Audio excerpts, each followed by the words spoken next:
Hi there, it's Donovan. You want to see proof that I don't get stuffed into lockers? Just look behind me. I don't know what more proof I can give. This is my entire Nintendo Switch collection, starting from day one, March 1st, 2017, through March 2025. 8 years of Nintendo Switch and the dawn of a new Nintendo era. So I think it's safe to say that this is my complete Nintendo Switch collection. And I've been feeling a little bit nostalgic, which is weird to say because Nintendo Switch is still currently the current Nintendo system, but I just feel a little nostalgic for the good old days of the beginning of the Nintendo Switch era.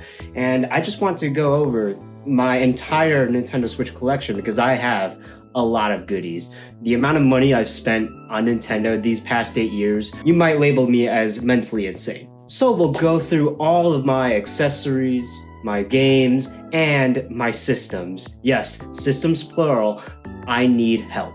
So what better way to start off this retrospective and review of my entire Nintendo Switch collection with the actual console itself. So I've had my Nintendo Switch ever since day one, March of 2017. I got the regular gray model of Joy-Cons because I am a loser, but I also just wanted the stock Nintendo Switch, the defining Nintendo Switch. Even though gray isn't really associated with the Switch anymore, it's really the neon red and neon blue Joy-Cons. But I mean, these Joy-Cons are my very own, very original day one Joy-Cons that they still work to this day, although they do have a little quirks. For example, the R button doesn't really work that well. Oh, well, it just worked right now. And also, both of these did have Joy-Con drift, but you can send them into Nintendo for free and you can get them back. And yes, I can confirm these are the original shells that I had since day one. Though they do appear a little bit glossy with light shined onto it, but that's just because of just years of wear and tear. And unfortunately, it doesn't have that matte texture anymore. It's really smooth, but it works. But yeah, this is my day one Nintendo Switch model. Hasn't changed one bit, except, it's aged very gracefully. I do take care of a lot of my electronics, so I've tried my absolute best to keep it pristine as possible. I do remember dropping this day one. It was really funny. But the funniest thing about my Nintendo Switch is definitely the kickstand. Like, a molecule of air touches it, that thing is gone. Like, look at this. Barely any force. It's over. So yeah, definitely the kickstand is the weakest part of my system. It's just because of it's been loved, okay? I use tabletop mode a whole lot. Tabletop mode is definitely an underrated feature of the Nintendo Switch. It's helped me play a lot of games with my friends, but also just play games in a very comfortable manner. And unfortunately, the day one kickstand just does not function well at all today. That's why I've always envied the Nintendo Switch OLED with its very comfortable and very flexible kickstand, something that I've always wanted. And unfortunately, I gotta live with this. I mean, I'm on a carpet right now. This thing will not stand on it. It's that miserable.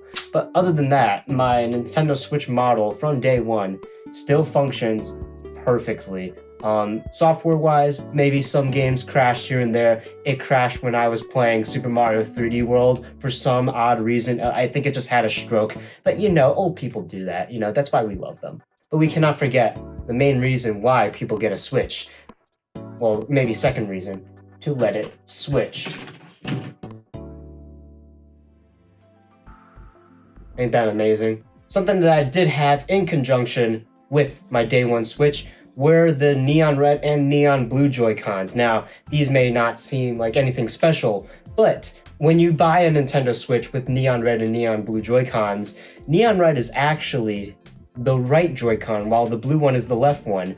I bought these separately, so my neon red is on the left, while my neon blue is on the right. That is why I can so easily identify my set of Joy-Cons whenever I'm at the function, Whenever we have a little Nintendo Switch gathering, I bring my controllers. I usually bring these so I can actually identify my controllers. Though, a very sad fact about me, I can identify my controllers based on the scratches and the amount of wear and tear they have. I should be locked up. But yeah, we can't forget about the good old Joy-Con grip. Have I ever used these? Whenever my Pro controllers die, so very rarely. But whenever I have guests over, or whenever I just need to, give the little sister. I don't have a sister, but one of my friends' little sister's a controller, or maybe someone that just loves playing video games with Cheeto dust. I hate that. I'll just give them the Joy-Cons in the Joy-Con grip. It gets the job done. Who cares? They don't care. They clearly don't care. It gets the job done. It's just plastic. But what's really funny is the Joy-Con charging grip. Now, what makes this different? It has an asshole, and also it's transparent. Mine's a little rattly, but it still works. It's just a second Joy-Con grip for my Joy-Cons, just to give off to the person that doesn't care about his controller layout, which, surprisingly for many casuals, as much as us hardcore gamers care about, the tic-tac size of the buttons and the really bad just analog stick, casuals do not care. Okay, the Joy-Cons are more than serviceable. In fact, some people even prefer the Joy-Con. Some people don't even know that the Switch Pro controller exists. And I guess on the topic of Joy-Cons, I need to have one more pair because I am that much of a loser. I do have the blue and yellow Joy-Cons that sort of correlate with Splatoon 3. I just got these just so I can have another pair of Joy-Cons. I always gotta have a bunch of controllers loaded onto me. These are Joy-Cons. These are the Joy-Cons that I use the most, mainly because they are the newest in my 3 pairs of Joy-Con sets, so they work the best and they feel the best. And obviously, we cannot forget about the Joy-Con strap. I do pull these out whenever we're at the function or whenever people are at our house, mainly because I do like the beefier shoulder buttons. They just are super comfortable. And also, I'm very worried about people throwing Joy-Cons at my TV, okay? We've had close calls before, okay? It's really serious. And if you want even more useless Joy-Con accessories, we cannot forget about the Joy-Con wheel, mimicking the Wii wheel, except in a smaller and honestly shittier form. It just pops in like that. Triggers are really nice, actually. It's super weird. If you just took off the actual wheel part and just gave us this is actually a really competent way to play with just a single Joy-Con. If you do use that, please don't ever talk to me. But yeah, I bring these over sometimes whenever we always play Mario Kart, so I always give this to, the younger sibling or to the one person that wants to use motion and act like they're, driving a car.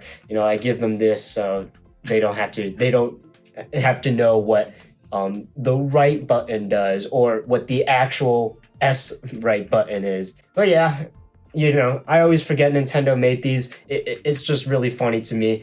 One thing I am missing from the collection is, I guess, the Joy-Con charging stand. That should be useful when Nintendo Switch 2 arrives, because you cannot connect these at all to the new rail system or magnetic system on Switch 2. And I'm willing to bet that Joy-Cons will be compatible with Nintendo Switch 2, and I will have no way of charging it other than using the, oh my god, there's a use for this, and as well as sliding them on to my original Nintendo Switch, which will probably be decommissioned and not plugged into a charger. So there you go, Nintendo. An excuse to spend more money. You're welcome. You thought I had a lot of Joy-Cons? Just wait till you see my Pro Controller sets. So we have my second Pro Controller. What happened to my first one? But yeah, this is my second Pro Controller. This is my daily driver. It's the perfect controller. It is one of my favorites, if not my favorite. Well, actually, that's a lie, because the DualSense does have a little bit of an edge to the Nintendo Switch Pro Controller, mainly because of the adaptive triggers and the haptic feedback compared to digital triggers and HD Rumble. Though I do hope, HD Rumble, it was impressive for 2017. We are in 2025, but it gets the job done. It is an amazing controller.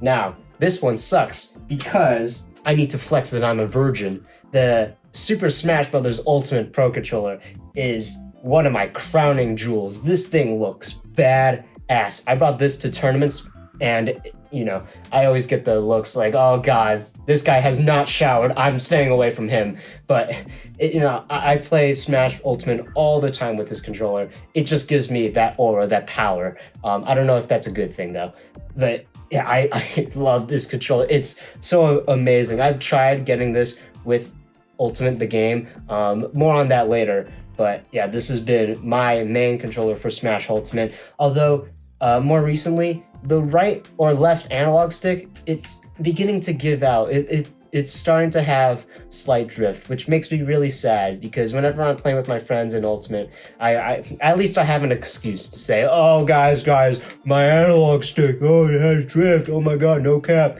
But I'm actually being for real. It makes me a little sad. I've been looking up tutorials on how to fix analog stick drift on a Pro controller, but I'm scared because it's a little special controller, And yes, I do have one more special controller. It's the Splatoon 3 Pro controller. I use this all the time whenever I'm playing Splatoon 3. Again, amazing controller. It feels great. This is my newest Pro controller, so it feels the best out of all of them. I only use this one for Splatoon 3, and I only use this one for Smash Ultimate. Whenever they die, yes, I will use the normie controller. And also, whenever I have people over, I always drift to this one because I don't want anyone's crummy hands on my special controllers. But if I have to bite the bullet, I will use the Splatoon 3 one. I guess someone more competent, like my brother, will use the Smash Ultimate one, and I don't know, I'm giving the normie this one. And then, yeah, we're going down the totem pole here. But yeah, that's all my Nintendo Switch controllers.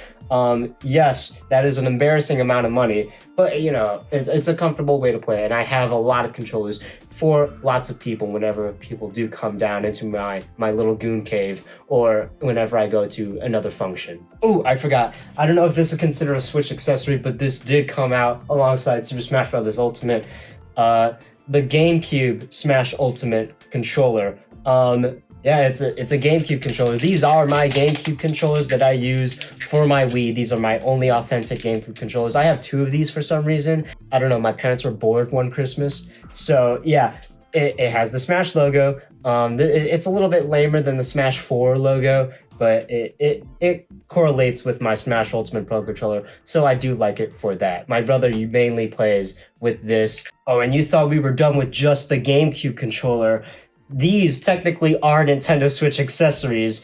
Nintendo Switch Online controllers. I do have the NES and the N64 controller. I do not have the SNES ones, though I've been thinking of getting them, mainly because some of my friends have just been digging around in SNES Switch Online, just playing games online together with playthroughs with Mario World or something. So I've been thinking of getting the SNES controllers, but I never got them originally because I always had my SNES Classic right here, so that's how I play my classic games. Whenever I want to play NES games by myself or SNES games by myself, I fire up the Classic Editions.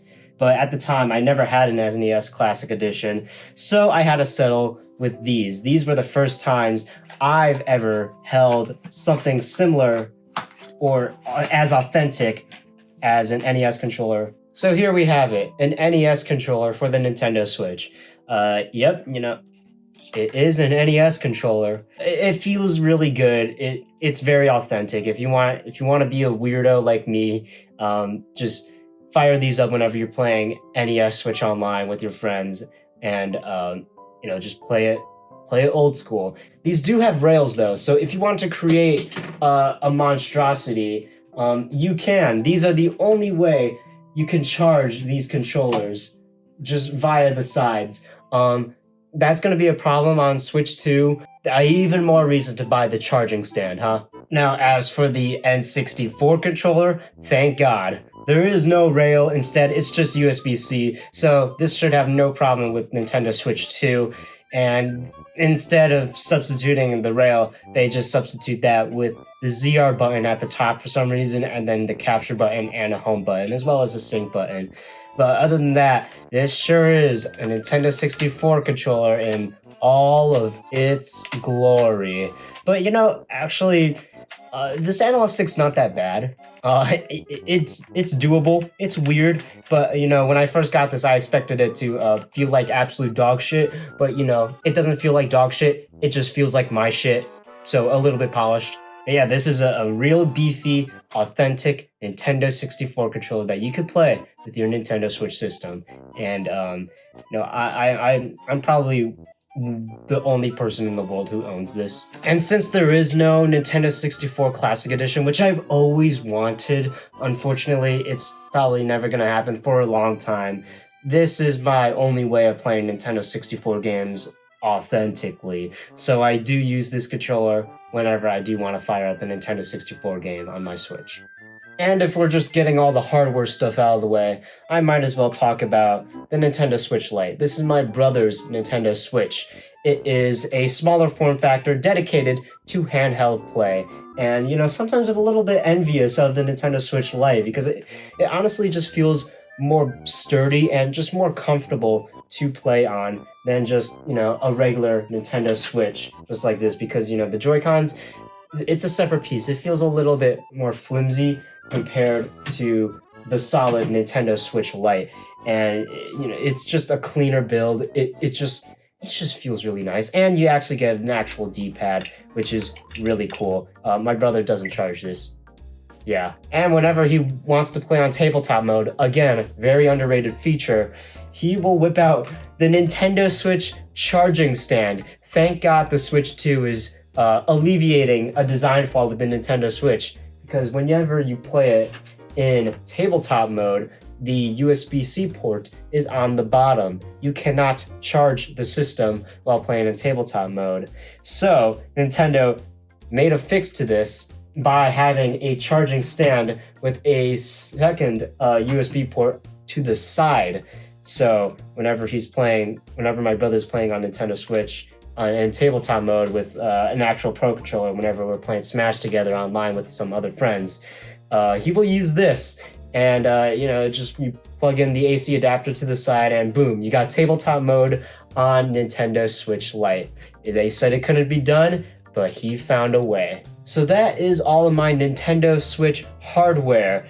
Nintendo this generation definitely cleaned up their act a little bit compared to the Wii U generation, where everything felt a little bit cheaper, a little bit more like a toy with its shiny plastics. It felt like a Fisher Price toy where you can just instantly smudge up the systems. And Nintendo Switch, though their build quality may have suffered a little bit, especially with Joy-Con drift this generation, overall Nintendo Switch hardware generally very good, very quality, though pretty overpriced, but you do get your money's worth. These are some of the best controllers in the industry, and it all just feels very quality, very Nintendo, except for the Joy-Con drift. We don't talk about that.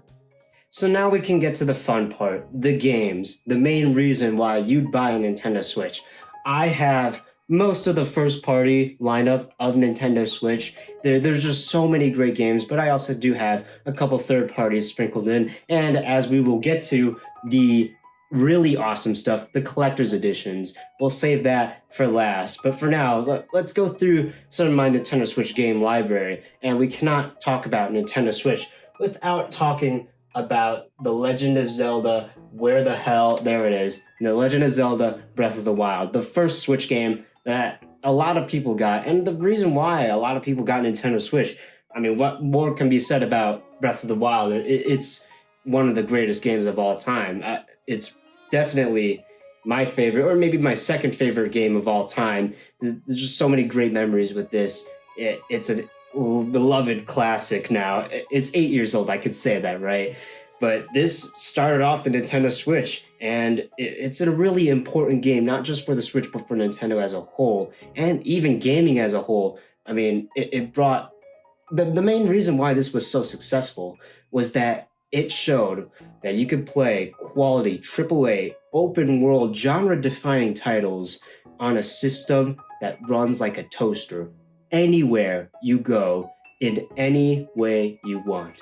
That is what makes Breath of the Wild and the Nintendo Switch, that combination, that's what makes it so special and unique. And one of the greatest launch games ever. It's a really special game in my heart. It really opened me up to the wider world of video games, what video games can be. It's been my favorite game of all time for so long now. And we'll get to what my other favorite game of all time is. But I'm going to be saying that a lot because the Nintendo Switch just has so many great games, and Breath of the Wild easily is one of its top. Now, with the launch of the Switch, we just not only had Breath of the Wild, but we also had peak gaming. I'm not talking about Breath of the Wild. I'm talking about 1-2 Switch, baby. For some reason, I believe that this was like a few years ago, but even though it was a few years ago, it was still a long time ago since this game released. 2017, maybe a few years ago, like 2022. Some of my friends were saying, yo, can you whip out 1-2 Switch? That thing was fire. What game were you playing? Okay, 1-2 Switch is not that bad. It's a fun little mini game collection. Okay, it gave us something to do with our Switches, multiplayer wise. I remember my birthday's April Fool's, I'm not joking, but since it was April 1st, there was really only Breath of the Wild and 1-2 Switch, and I guess maybe snipper clips, but these were the only games. There was no Mario Kart, there was no Smash Bros, it was just these. So this was the only multiplayer game. I remember playing this at my birthday party. We had a really fun time with this game, okay? It's not that bad. It's just a little quirk in the Nintendo Switch collection, and you know, it's there. It's a fun little romp that you can fire up with your friends. But a game that we cannot avoid, that we always play whenever we hang out together, is Super Smash Brothers Ultimate. Now, I mean, what can I say about this game? It's just the ultimate party game, okay? Yes, it's a fighting game, but it really is a party game. It's a game that whenever I have people over or whenever I'm at people's houses, they always say, yo, fire up Smash Ultimate, and we just have a blast, dude. Okay, I love, competitive Ultimate. It's fun, it's great. It's my favorite way to play Ultimate, but playing Ultimate with items, you haven't seen anything yet. That is such a fun way to play. If you don't like items in Ultimate, I get it, but also you probably haven't showered in 2 days, so you might want to get that checked out. 2 days is a little generous, actually. But it's Ultimate. This is one of the defining Switch games. It's always been there. Every time we play Nintendo Switch, there's a good 50-75% chance people will want to play Ultimate because it's just a great game that brings everyone together. It's so fun. It's so exciting. It has it all. No other fighting game compares to Smash Ultimate. Now you might can get a little technical, like, oh, it doesn't have wave dashing, oh, it's not fast enough, blah blah blah, lag's terrible. What other fighting game has the sheer amount of content that you can dive into for years and years and years? It's definitely pales in comparison to what Smash Ultimate brings to the table. It's one of the greatest games on Nintendo Switch, no doubt about it. Now, another Switch game that brings a lot of people together definitely is Mario Kart 8 Deluxe. Hey, that's not a Switch game, it's a Wii U game. I never had a Wii U. That is good. So this is my first way of experiencing Mario Kart 8 in the form of Mario Kart 8 Deluxe. I mean, this is just also one of the most perfect Nintendo Switch games that just bring a lot of people together. The Nintendo Switch is a very social console. Whenever people want to play Nintendo Switch, just like Smash Ultimate, 75% of the time, they will want to play Mario Kart 8 Deluxe. It's a great game to play with a lot of people. I've also played this competitively, and what can I say? It's so versatile. You play competitively, casually, what have you. It's always there. It's one of the Switch's greatest games. It's one of the best racing games. Definitely this is the best-selling Switch game of all time. This is Nintendo Switch's legacy. This game really defines what Nintendo Switch is. It's such an important game to the system. I think it's kind of funny that it was originally a Wii U game, but even if it's a Wii U game, it has the Booster Course Pass, which introduces just 48 new courses to the game. It's the ultimate Mario Kart game. So I'm hoping Mario Kart 10, or whatever it's called, can live up to that hype, because Mario Kart 8 Deluxe is definitely one of the most important games on Nintendo Switch, and definitely one of my favorites and lots of people's favorites. Sticking on the topic of Mario, we have Super Mario Odyssey. This is probably my second or third favorite game of all time. I remember having so many fond memories of just exploring all the kingdoms. It's just one of the, again, a genre-defining game, one of the best games on Nintendo Switch, one of the best games that defined the Nintendo Switch. It's such a groundbreaking 3D sandbox game. Now, not even just Mario games, just 3D sandbox game that's just inspired so many developers and has truly shown what you can do with 3D sandbox platformers. And some people forgot that, 3D sandbox platformers kind of died out for a little while, but Mario Odyssey truly sort of revived the concept maybe, but also showed the industry what you can do with just your imagination and how much talent and love and care you put into the game. I have there's like one problem that I do have with Mario Odyssey, and that's the amount of moons. I will be the first to admit that I have actually never gotten all 999 moons. I think I got to like 950 something and just gave up. But even so, I still really love this game. Such fond memories. I remember seeing my friend's little brother play through it recently. He's like speed running through the game, which it made me feel so nostalgic, and it was like bringing up so many memories and reminding me of all these small little secrets that I just completely forgot about. It's crazy that this game is 8 years old at this point. It's insane, but genre defining and system defining. It's a game that has shaped me. Want to know a game that definitely has something on me? Oh, so ARMS. Where's ARMS 2, Nintendo? ARMS. Yeah, I played it. I remember playing it with a Pro Controller because I'm a loser. Yeah, that's about it. I don't know. I just wanted to make a joke about ARMS 2. Really, there are a lot of multiplayer games on Nintendo Switch. It just goes to show how social of a system the Switch is, even though it really suffers with the aspects of being social with people online. But in terms of online gaming, Splatoon 2 and 3 definitely have a special place in my heart. Splatoon 2 and 3 are really my core shooters. I play these two games competitively. They're really fun. I especially remember a lot about Splatoon 2. When this first came out, I was in bliss. I never experienced Splatoon 1, but I always wanted to try it out. I never had the PU, so this was my first way of getting introduced to the world of Splatoon 2. And it's a really fun shooter. A lot of people give it flack, and don't even give it a second thought, mainly because they're a kid, they're a squid, they're a kid, they're a squid. I think that commercial single-handedly destroyed the reputation of Splatoon. It never gave it a shot. But Splatoon 2 and 3, the mechanics in the game are so in-depth. It's so fun, so unique. You don't see these types of shooters in the industry. It's so unique. You could see like a bunch of Overwatch clones and a bunch of Call of Duty clones and a bunch of Fortnite clones. But the only clones of Splatoon is foam stars. It just goes to show how unique of a concept Splatoon is, and it's so fun, so dynamic, so in-depth and deep, and the lore goes crazy. And some people play Splatoon just for the single player. It's just that versatile of a game series, and just the game in general. There's just so much to unpack with both Splatoon games. They are so fun, and more people need to give it a shot because they are really fun shooters.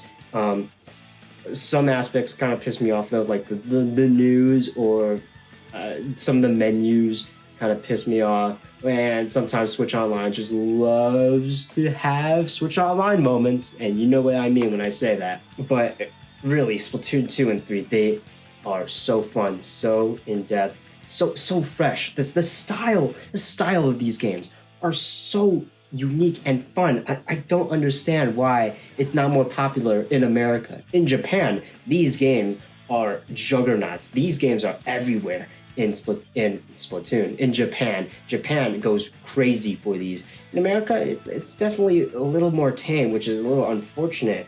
You know, America loves their guns. The moment you put color into it, other than the color brown, you know, people lose their minds. Okay, they you know, America doesn't, they don't fuck with Splatoon that much. It's definitely popular. Splatoon 2 sold 13 million units, while Splatoon 3 sold 11 million units. So they're definitely really successful. Plus 10 million units of anything is like, wow, that's an achievement. So they definitely do have an audience.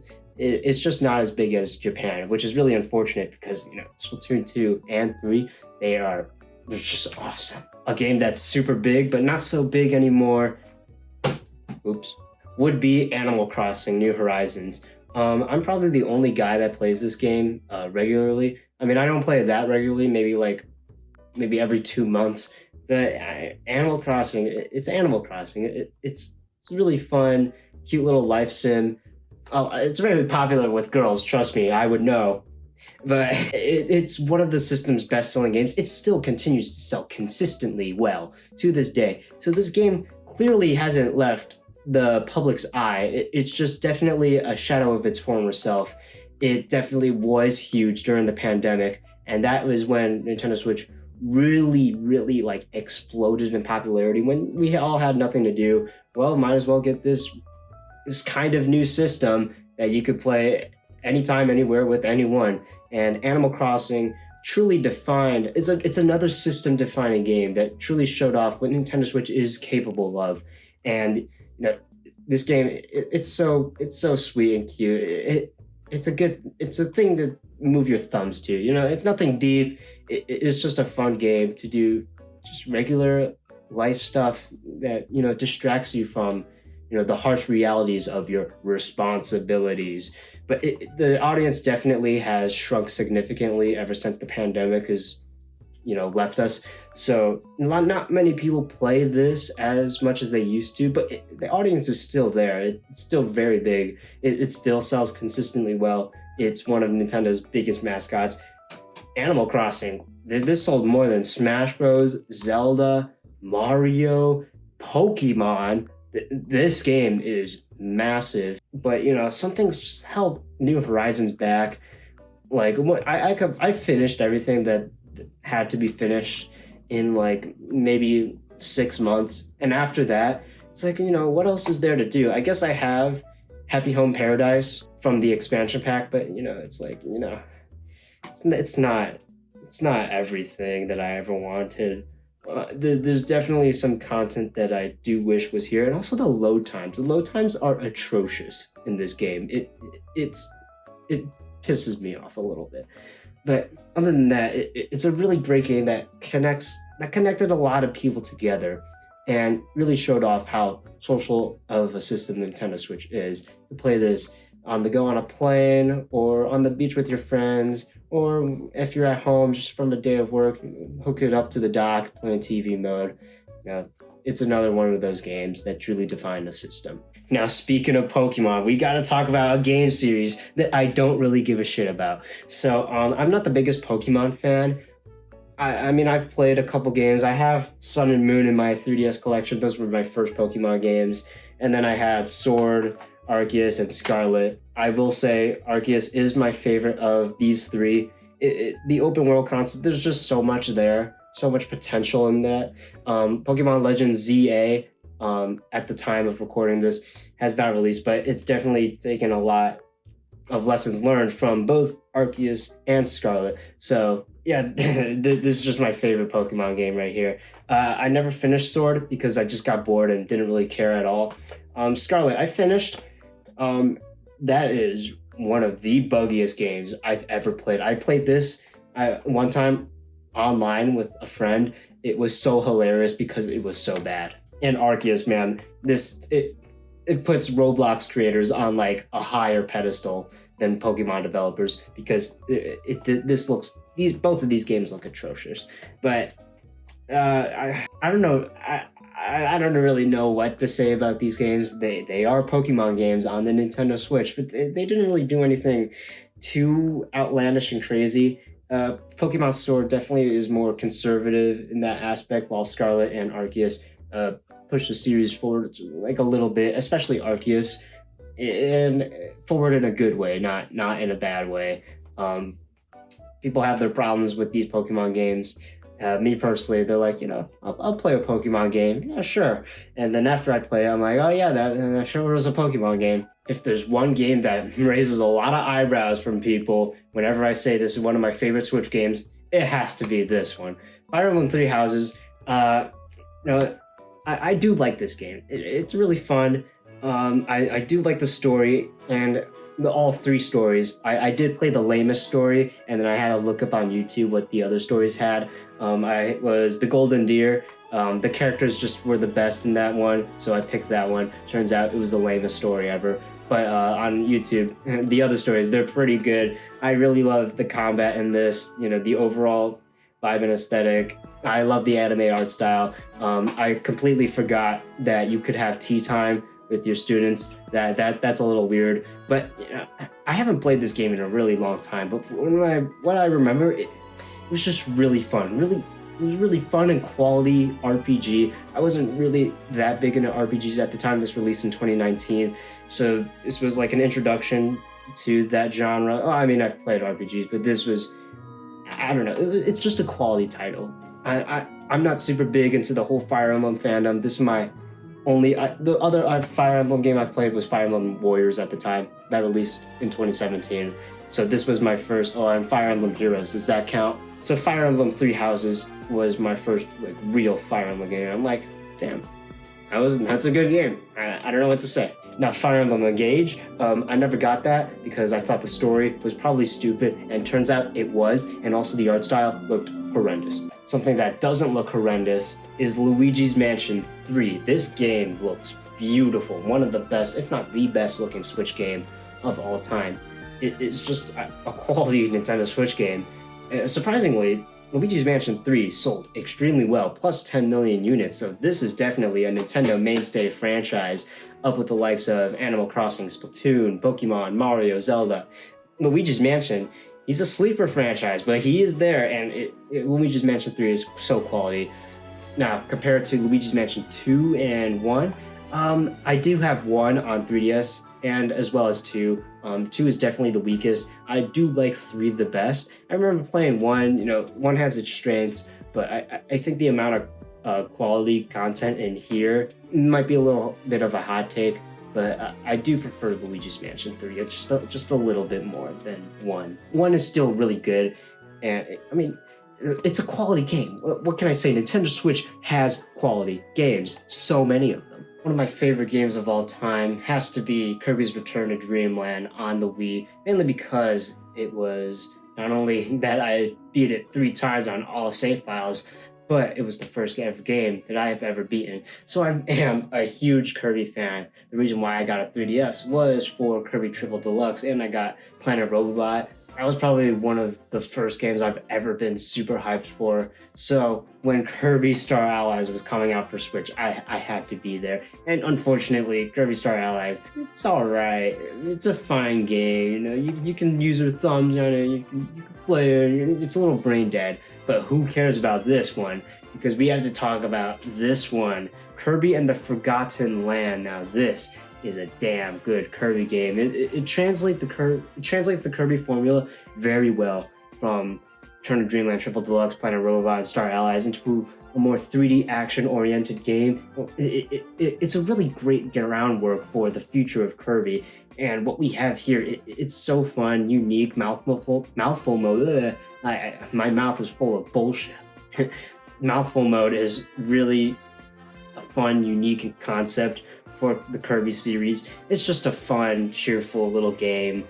You know, if you want your little cousin or your little fetus of a baby to play something with his thumbs, don't get him this brain rot.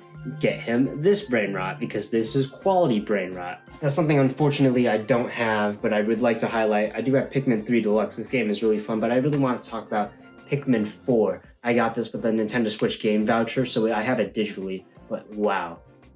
Maybe my fourth or fifth favorite game of all time. That game is amazing. It is so fun, dynamic, so layered and deep. Not in terms of story, but in terms of the mechanics, the combat, the systems. I loved collecting all of the ship parts and all the collectibles you can get in every single world. I played it with a completionist perspective, so I set my goal out to complete the entire game 100%.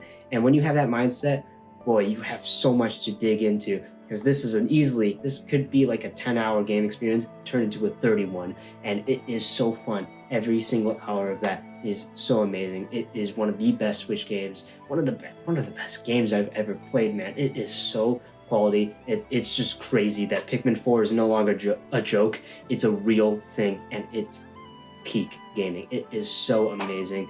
Pikmin is really hard to explain to someone, but once you start playing it, you get it. And Pikmin 4, man, that is a quality Switch game, defining Switch game. Really, wow, the joys.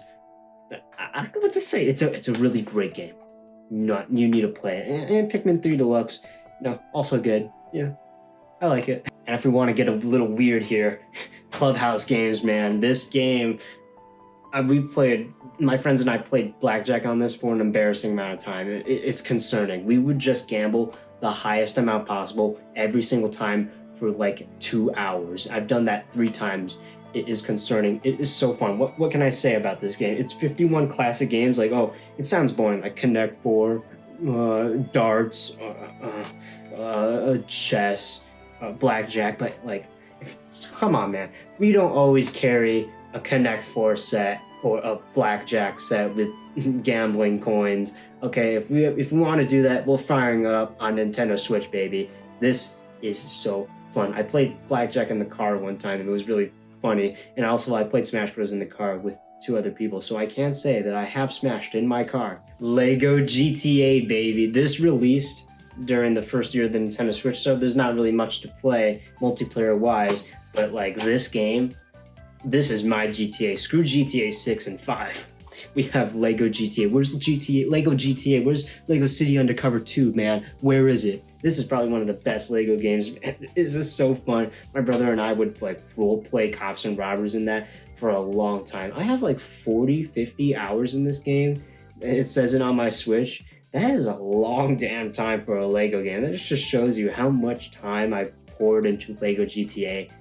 This is awesome. Maybe not a defining Switch game. I mean, this is everywhere, but like, this just special memories, man, from a time when Nintendo Switch barely had any games. And in terms of weird games, I have to talk about Nintendo Switch Sports. Okay, it's Wii Sports. Okay, man, this is a fun damn game. All right, it's Wii Sports, and that's it.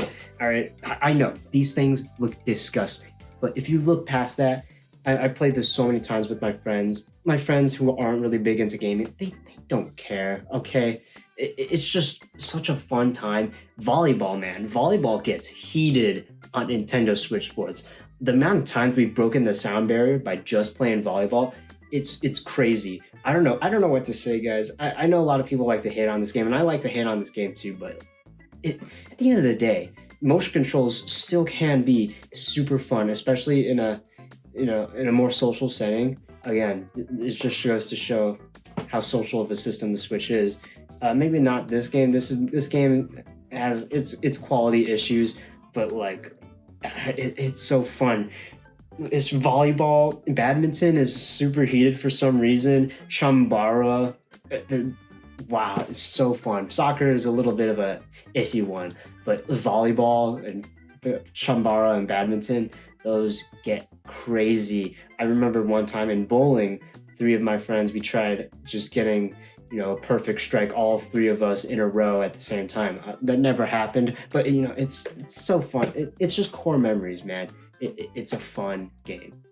And at the end of the day, it has foundations for a better sequel, and there have been better games like the original Wii Sports. But what we have here, it still is fun, and that's what's most important. If we get back onto the topic of Mario, Super Mario Party Jamboree, wow.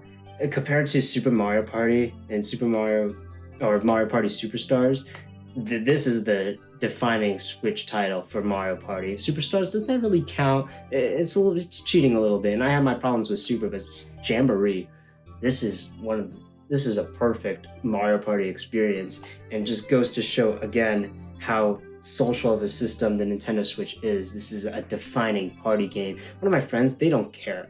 They don't give a single damn about any Switch game except Mario Party. They will buy a Switch just for Mario Party, and it just goes to show how strong of a series this is, and how much of the association it has to the Nintendo Switch and its ability to connect people, even if it's breaking up friendships. But this is just, wow, quality game, really great party game. This is technically, I guess, a Switch exclusive. When I first got this game, 3D All-Stars, I've never played any of these games, so that was my excuse of picking up this scummy cash grab. This sold almost 10 million units, so I wasn't the only one. But yeah, this is technically a Switch exclusive. It has all 3 quality games, but like, man, Mario Galaxy, what an amazing game. Other than that, like, this is a little bit of a rarity, even though it sold 10 million units, but this is technically a Switch exclusive, and I have it. I never had a PU again, but I did have Super Mario Maker for Nintendo 3DS, and I played the hell out of that. I made so many courses and levels, it was crazy. So I was excited when Super Mario Maker 2 was coming out. I could not wait to make my own new Mario levels on this brand new system.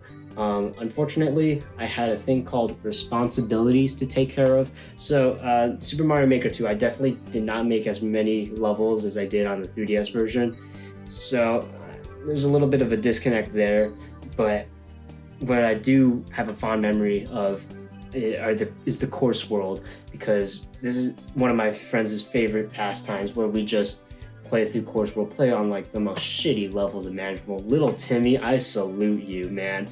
Course world, it's just a joy playing, you know, courses made from the imaginations of other Super Mario Maker 2 creators. You know, it's not, the building aspect is not the best, but the course world, wow, another social aspect of a not so socially adept online system. But yeah, Super Mario Maker 2. And also, I almost forgot, in my hardware aspect of the video, I forgot to mention the official Super Mario Maker 2 stylus for Nintendo Switch. I got this because I was under the assumption I was going to make more courses. Turns out I'm an idiot for spending $2 on this on eBay. But yeah, it's an official stylus. You could fat finger it if you wanted to, but you know, the precision of a stylus is just much better. I barely got any use of this. I just laugh at that I have this because I'm an idiot. But if we want to talk about good Mario games, Super Mario 3D World plus Bowser's Fury. This is, wow, one of the best remasters or re-releases of a game ever. They've improved just the overall user experience in 3D World, just made things a lot faster, maybe a little too fast, but especially the menus, that is a welcome change. Super Mario 3D World, playing this with your friends, one of the best experiences ever. I've been replaying this online with friends. It is so fun. Again, more points to the Nintendo Switch being able to bring it anywhere you want and play with any control configuration with anyone you please. It's just it's another defining title of the Switch. The Super Mario 3D World, what a great fun game. It's so funny when you just piss off your friends all the time. It's so fun. And Bowser's Fury, what a great single player experience. Though a little short, it definitely provides maybe a glimpse into what Mario is capable of, instead of just standard get to the flagpole, a more open-ended experience. Definitely a test, but a really good test nonetheless. And if we want to talk about good Mario courses, Super Mario Bros. Wonder. Damn, what a good 2D, what a great 2D action platformer. Wow, this is, again, another genre-defining title. This is one of the best 2D platformers I've played.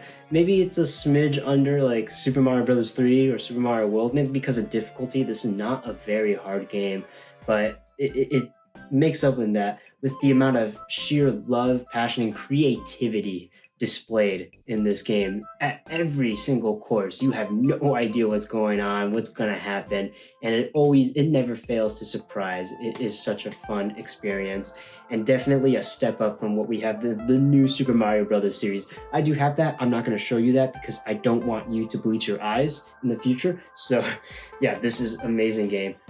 Definitely one of the system's best, especially again in multiplayer. This game is so fun in multiplayer. I have my qualms with the multiplayer in this game, but despite that, is one of the best experiences I've ever had with the Switch. This game is awesome, and I can't wait to see what the 2D Mario team has in store for us, because there's definitely a lot of potential and a lot of talent shown in this game.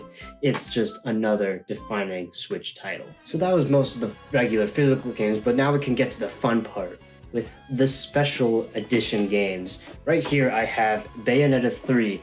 I debated getting this because Bayonetta 3 was having a little bit of a scandal, especially with the voice actress.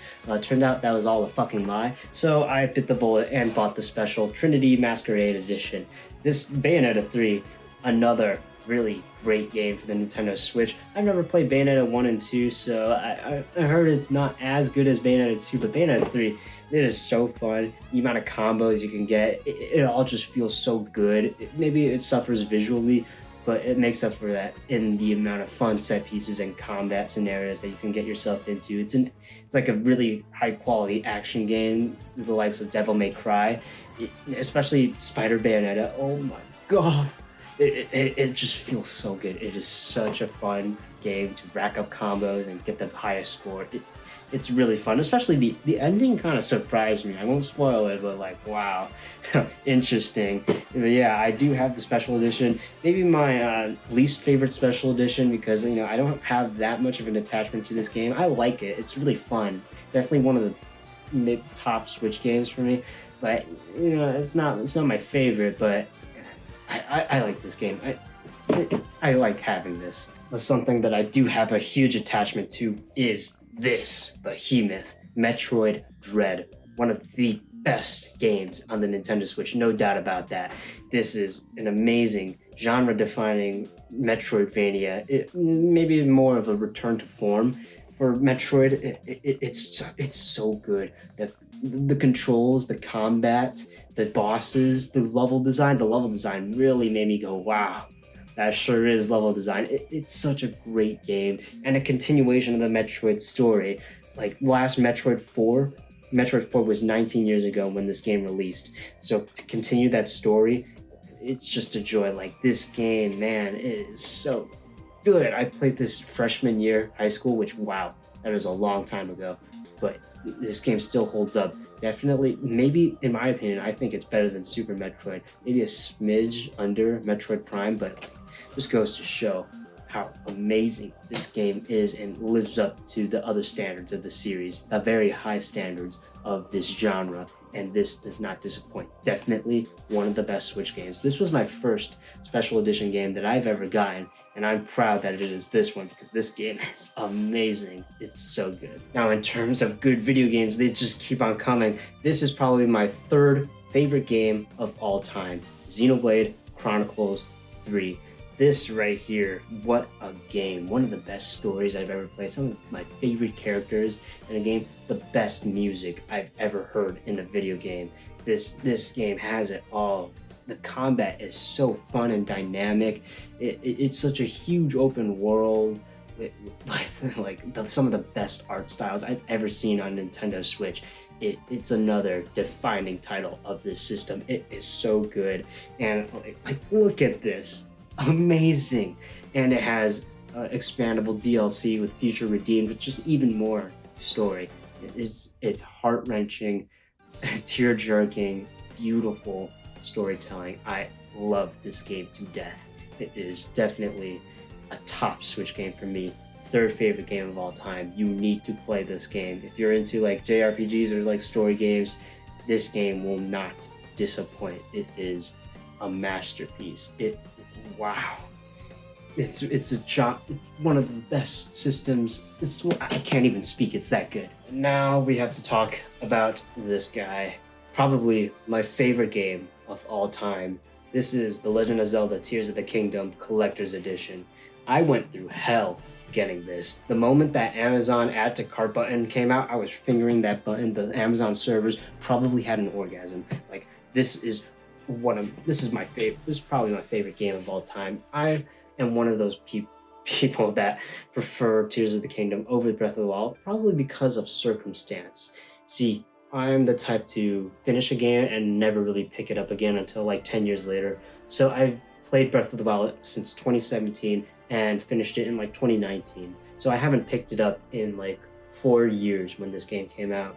And it just really enamored me. The world of Tears in the Kingdom. Felt like revisiting an old friend, an old Hyrule that needs your help again. A Hyrule and a Zelda in peril once again that you need to save. Felt like rediscovering a world, just like Link, rediscovering a world that is rebuilding itself. The Sky Islands, the depths. Wow, I've never been so enamored by a game world ever since Breath of the Wild. This just brought me back. It was so fun. 2023 summer was defined by this game. I have grinded the hell out of this game because I just couldn't put it down. I just wanted to keep exploring, rediscovering, and finding new things in the world. And the game, at some points, maybe it did disappoint, but in other points, wow. I loved Breath of the Wild so much, and I love Tears of the Kingdom even more because of that. I love every aspect of Tears of the Kingdom. It's just better than Breath of the Wild in every single way, except for story. Tears of the Kingdom story is a little iffy. I do prefer Breath of the Wild a little bit more, but like Tears of the Kingdom is everything I've ever wanted in a Zelda game, in a sequel to Breath of the Wild. And maybe the dungeons lacked a little bit, but in the story, but wow, what a great game. The fuse mechanic definitely substituted for the strange durability system. Ultra Hand was so funny, man. The amount of creations that I made. I dive bombed Ganon, okay? I nuked his ass. I Hiroshima'd his ass. But like, wow. And the demon dragon fight and the final moments of the game are some of my top gaming moments of all time. Gaming moments I will never forget. Some of my favorite moments in any piece of media. It is so amazing. I love this game to death, mainly because it felt like rediscovering an old Hyrule that needs your help once again. Some people played Breath of the Wild like right before the game released, which I think would probably hurt your experience of Tears of the Kingdom, because it's like, yeah, I mean, it really is Breath of the Wild more.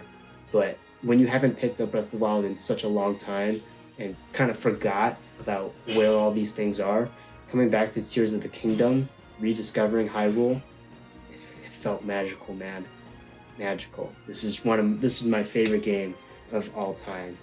Everything about this just it's so good. Another Breath of the Wild, yeah, that's a Wii U game technically. This is a full-blown Nintendo Switch exclusive. A genre-defining, system-defining title. I love this game, except the story, okay? I will say that. Now, I may have gone over all the games, but maybe there's a couple more accessories that I forgot about. Does Amiibo count?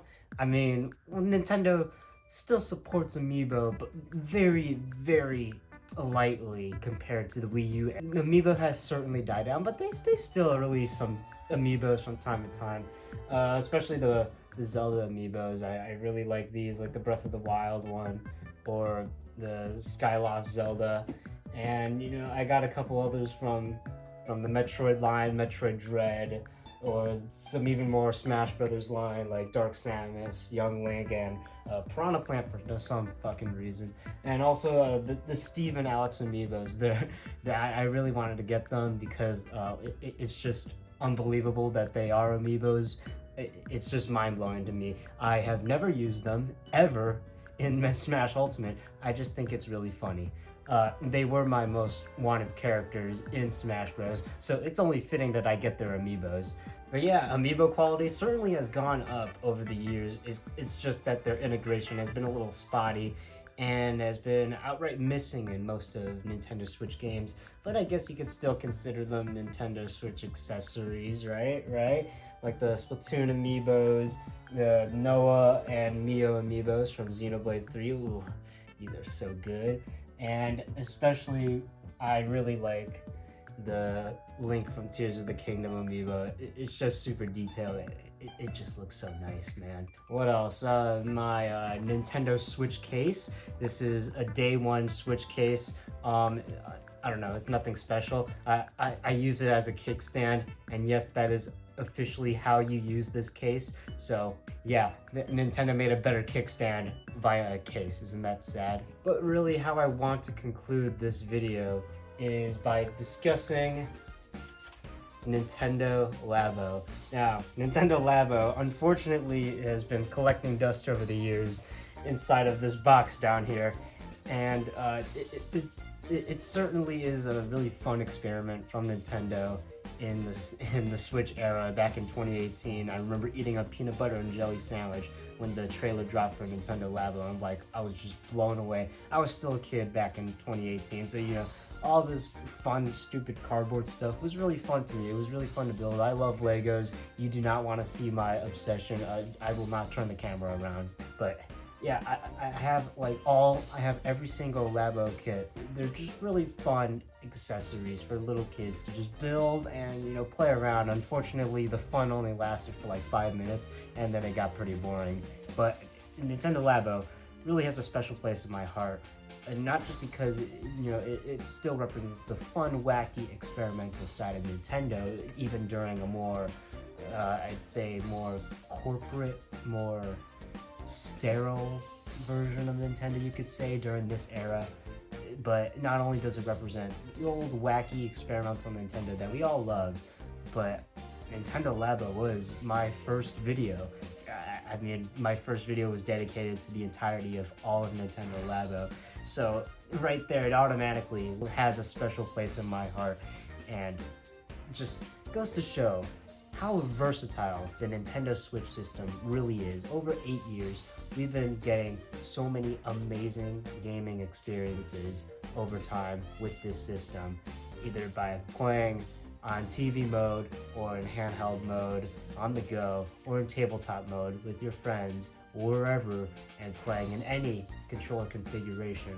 Whether you play with the Pro Controller, or you play split Joy-Cons just to relax, or you play single Joy-Cons by handing over the second pair to a friend nearby for some local co-op, or you put them into your Nintendo Labo for some fun little wacky experiments for, you know, to express your younger side.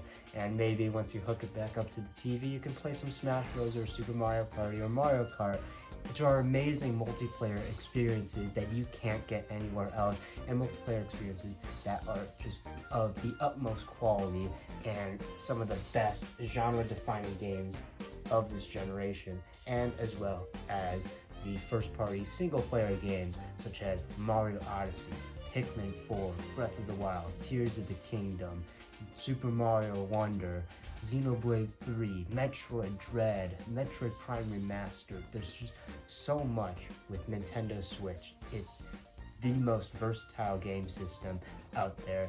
It is a system that is deeply integral to me. It is a system that I've collected for 8 years now, and it is a system that I've grown up with, a system that truly is important to me.